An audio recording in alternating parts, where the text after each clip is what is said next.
Dear student अस्सलाम वालेकुम। जैसा कि आज हम चैप्टर 1 के लेसन 2 में chemical equilibrium, dynamic equilibrium, law of mass action, equilibrium constant की डेरिवेशन, केसी के यूनिट्स और केसी का इम्पोर्टेंस पढ़ेंगे। सबसे पहले मैं कुछ टर्म्स को डिफाइन करता हूं ताकि आपको इजी लेक्चर समझ में आ जाए। केमिकल इक्वेशन में एक रिएक्टेंट होता है और दूसरा प्रोडक्ट। जब रिएक्टेंट के सब्सटेंस प्रोडक्ट में चेंज होते हैं तो उसको फॉरवर्ड रिएक्शन कहते हैं, और जब प्रोडक्ट वापस रिएक्टेंट में चेंज होता है तो उसको रिवर्स रिएक्शन या बैकवर्ड रिएक्शन कहते हैं। Now chemical equilibrium. Equilibrium means balance. Chemical reaction की वो स्टेट या पोजीशन जहाँ पर रेट ऑफ फॉरवर्ड रिएक्शन बराबर हो जाए रेट ऑफ रिवर्स रिएक्शन के साथ, तो उस पोजीशन को हम केमिकल इक्विलिब्रियम कहते हैं। केमिकल रिएक्शन में ऐसी पोजीशन आ जाती है जहाँ पर फॉरवर्ड रिएक्शन की स्पीड और रिवर्स रिएक्शन की स्पीड बैलेंस हो जाती है, तो उसको हम केमिकल इक्विलिब्रियम कहते हैं। Now dynamic equilibrium. रिएक्शन की जो स्पीड या रेट होती है वो डिपेंड करती है रिएक्टेंट की कंसंट्रेशन, मींस रिएक्टेंट के अमाउंट पर। रिएक्शन की स्टार्टिंग में रिएक्टेंट का कंसंट्रेशन अमाउंट ज़्यादा होता है तो रेट ऑफ प्रोडक्ट फॉर्मेशन भी ज़्यादा होता है, लेकिन जैसे जैसे रिएक्टेंट का कंसंट्रेशन कम हो जाता है तो रेट ऑफ प्रोडक्ट फॉर्मेशन भी कम हो जाती है। तो कुछ टाइम के बाद ऐसी पोजीशन या स्टेट आ जाती है जहां पर रिएक्टेंट की कंसंट्रेशन और प्रोडक्ट की कंसंट्रेशन बैलेंस हो जाती है, बराबर हो जाती है। तो इस पोजीशन को हम डायनामिक इक्विलिब्रियम कहते हैं। तो मतलब ये हुआ कि डायनामिक इक्विलिब्रियम मीन्स वो पोजीशन जहां पर रिएक्टेंट और प्रोडक्ट की कंसंट्रेशन बराबर हो। Now macroscopic properties of forward and reverse reaction.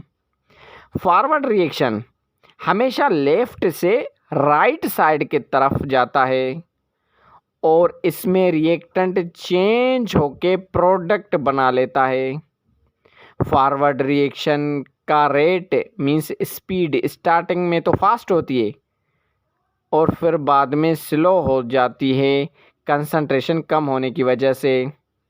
Now reverse reaction. Reverse reaction right से वापस लेफ्ट में आ जाती है और इसमें प्रोडक्ट वापस रिएक्टेंट में कन्वर्ट होता है। रिवर्स रिएक्शन स्टार्टिंग में स्लो स्पीड में होती है, फिर बाद में फास्ट हो जाती है।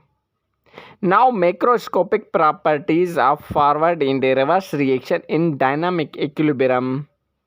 डायनामिक इक्विलिब्रियम सिर्फ क्लोज कंटेनर क्लोज सिस्टम में ही होता है, क्योंकि ना कोई रिएक्टेंट या प्रोडक्ट बाहर जाए ना कोई अंदर आए, वरना डायनामिक इक्विलिब्रियम नहीं होगा। डायनामिक इक्विलिब्रियम पोजीशन पर जो रिएक्टेंट और प्रोडक्ट का अमाउंट होता है वो कांस्टेंट ही रहता है। डायनामिक इक्विलिब्रियम पर फॉरवर्ड और रिवर्स रिएक्शन दोनों यकसा मीन्स बराबर हो जाते हैं। डायनामिक इक्विलिब्रियम डिस्टर्ब हो जाती है मीन्स चेंज हो जाती है कंसंट्रेशन, प्रेशर और टेम्परेचर के चेंज होने से। Now law of mass action. Law of mass action पढ़ने से पहले हम एक्टिव मास पर थोड़ी डिस्कस करते हैं ताकि law of mass action easy हमें समझ में आ जाए। एक्टिव मास उस मास को, उस अमाउंट को कहते हैं जो रिएक्टिंग सब्सटेंस का रिएक्शन में यूज़ होता है मास। जैसा कि फॉर एग्जांपल नाइट्रोजन गैस का 2 मोल पर dm³ मास रिएक्शन में यूज़ करवा रहे हैं ऑक्सीजन के साथ, तो नाइट्रोजन का एक्टिव मास कितना हुआ? जो यूज़ हो रहा है 2 मोल पर डीएम क्यूब नाइट्रोजन का मास, वो उसका एक्टिव मास हुआ। एक्टिव मास का यूनिट है mole per dm cube, means active mass mole per dm cube में मेजर होता है। और एक्टिव मास को स्क्वायर ब्रैकेट से डिनोटेड किया जाता है। Now law of mass action. Law of mass action में ये कहा गया है कि जो रेट है, स्पीड है किसी सब्सटेंस की जो रिएक्ट मीन्स रिएक्शन कर रहा है, वो डायरेक्टली प्रोपोर्शनल है, सीधी निस्बत रखता है अपने एक्टिव मास के साथ, मीन्स एक्टिव मास के हिसाब से रिएक्शन करता है। और जो रेट ऑफ रिएक्शन है मीन्स स्पीड ऑफ रिएक्शन है, वो डायरेक्टली प्रोपोर्शनल है product of active mass of reacting substance के साथ। मीन्स जितना ज़्यादा एक्टिव मास का प्रोडक्ट होगा उतनी या उस हिसाब से रिएक्शन की स्पीड होगी, रेट होगी। लॉ ऑफ मास एक्शन हमें रिएक्टेंट की कंसंट्रेशन और प्रोडक्ट की कंसंट्रेशन जो इक्विलिब्रियम पोजीशन पर होती है उसका रेशो भी बताती है। तो ये था law of mass action. Now derivation of equilibrium constant. यहाँ पर हम एक एग्जांपल ले रहे हैं जिसकी मदद से हम इक्विलिब्रियम कांस्टेंट की डेरिवेशन करेंगे। For example A plus B reactants हैं और सी प्लस डी प्रोडक्ट्स हैं। अब रिएक्शन में इक्विलिब्रियम पोजीशन आएगी तो मतलब rate of forward reaction equal होगा रेट ऑफ रिवर्स रिएक्शन के। दूसरे वर्ड्स में ये लिखेंगे कि Kf means rate constant for forward reaction, Kf A B equal K R means rate constant for reverse reaction C D. अब हमने ये लिख ली इक्वेशन। अब हम कांस्टेंट को लेफ्ट हैंड साइड लिखेंगे और वेरिएबल को राइट हैंड साइड लिखेंगे। तो के एफ अपान के आर हो जाएगा कांस्टेंट लेफ्ट हैंड साइड के तरफ, के F upon K R equal to C D upon A B हो जाएगा। अब K C is equal to K F upon K R लिखते हैं। के सी इक्विलिब्रियम कांस्टेंट को रिप्रेजेंट करता है। या लिखेंगे K C is equal to product upon reactant. तो ये हो गई K C means equilibrium constant की डेरिवेशन। अब कोई भी इक्विलिब्रियम कांस्टेंट फाइंड करने के लिए प्रॉब्लम हो तो ये इक्वेशन यूज़ करके कैसे फाइंड कर सकते हैं। नाउ इक्विलिब्रियम कांस्टेंट और इसके यूनिट्स। सबसे पहले इक्विलिब्रियम कांस्टेंट की इम्पॉर्टेंट प्रॉपर्टीज़ के बारे में डिस्कस करते हैं। केसी मीन्स इक्विलिब्रियम कांस्टेंट सिर्फ इक्विलिब्रियम पोजीशन पर ही काम करती है। केसी इक्विलिब्रियम कंसंट्रेशन रिएक्टेंट और प्रोडक्ट को मोल पर डीएम क्यूब में रिप्रेजेंट करती है।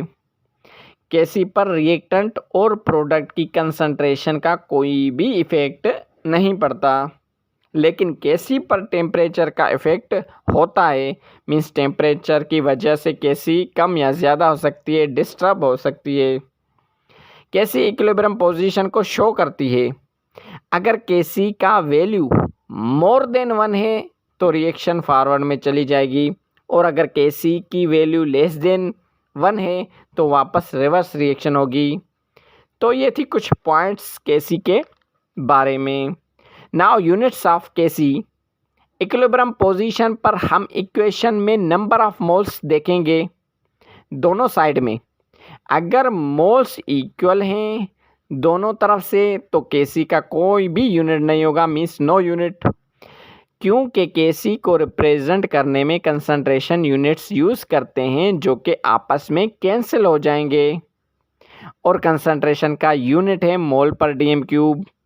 For example 1 mole carbon dioxide का 1 मोल हाइड्रोजन के साथ रिएक्शन करके 1 मोल कार्बन मोनोऑक्साइड का और 1 मोल वाटर बना रहे हैं। तो अब हम इनको कंसंट्रेशन के यूनिट्स मोल पर डीएम क्यूब में लिखेंगे। Means KC is equal to product upon reactant. हमने प्रोडक्ट और रिएक्टेंट की कंसंट्रेशन को मोल पर डीएम क्यूब में लिख रखा। अब ये डिवाइड में हैं तो एक दूसरे में कैंसिल हो जाएंगे, तो कोई भी वैल्यू नहीं आएगा, मीन्स के नो यूनिट। अगर इक्वेशन में मोल्स की तादाद बैलेंस से इक्वल नहीं होगी तो कोई ना कोई यूनिट बनेगा कैसी का। जैसे नाइट्रोजन और हाइड्रोजन रिएक्शन करके अमोनिया बना रहे हैं, इस इक्वेशन में मोल्स इक्वल नहीं हैं तो यूनिट बनेगा। Now importance of equilibrium constant. KC equilibrium constant direction of reaction और एक्सटेंट ऑफ रिएक्शन भी मालूम करने में हेल्प करता है। QC मीन्स रिएक्शन कोशेंट, एक रेशो है रियल कंसंट्रेशन का जो किसी खास मोमेंट पर कैलकुलेट किया जाता है। अगर QC इज इक्वल टू है KC मीन्स एक्चुअल प्रोडक्ट और रिएक्टेंट कंसंट्रेशन बराबर हो जाती है इक्विलिब्रियम कंसंट्रेशन से, तो सिस्टम स्टेबल होता है।